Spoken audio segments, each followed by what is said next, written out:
তারিখে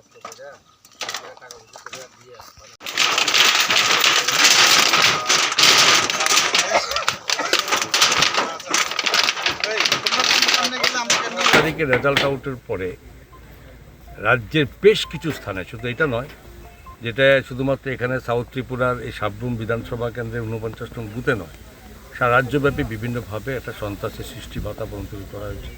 ভারতীয় জনতা পার্টির বিভিন্ন আমাদের অফিসগুলো, পার্টি অফিসগুলো জ্বালিয়ে পুড়ে দেওয়া হয়েছে। এটা সবচেয়ে বড় প্রমাণ, দেখেছেন আপনারা।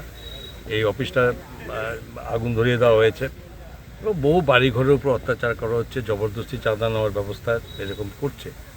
তো রাজ্যের মাননীয় মুখ্যমন্ত্রী পরিষ্কারভাবে জনজাতি অংশের মানুষের ভোট আমাদেরকে কম পায়নি। যদি আমাদের বিগত নির্বাচনে আমরা দেখেছি যতটা সংখ্যক ভোট পেয়েছিলাম তার থেকে প্রায় 90,000-এরও বেশি ভোট আমরা এবার পেয়েছি।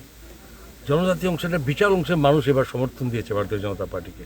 সিট কম পেতে পারি কিন্তু ভোটের সংখ্যা অনেক বেড়েছে। কিন্তু এইটার যে রিফ্লেকশন, এইটার এগেনস্টে যেভাবে একটা অত্যাচার চলছে, এটা কিন্তু কোনো মতেই এটাকে সমর্থন করা যায় না।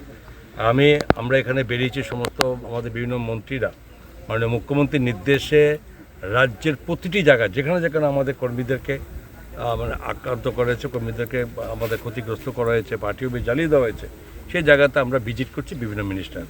এই মুহূর্তে আমাকেও আমার এখানে দায়িত্ব ছিল সাউথ ত্রিপুরা, গোমতী ত্রিপুরা, এখানে এসেছি যাতে এটা কোনো অংশে নেই, কোনো আমাদের কর্মী সমর্থকটা এটা কোথায় ভাবার কোনো কারণ নেই যে আমরা তাদের থেকে দূরে আছি। নির্বাচন আসবে, নির্বাচন যাবে, কিন্তু প্রতিটি পরিবার, ভারতীয় জনতা পার্টির পরিবারকে অবশ্যই সেখানে তাদের এই যে একটা দুঃসময়ে তাদের পাশে দাঁড়ানো, এটা আমাদের যা কর্তব্য। এবং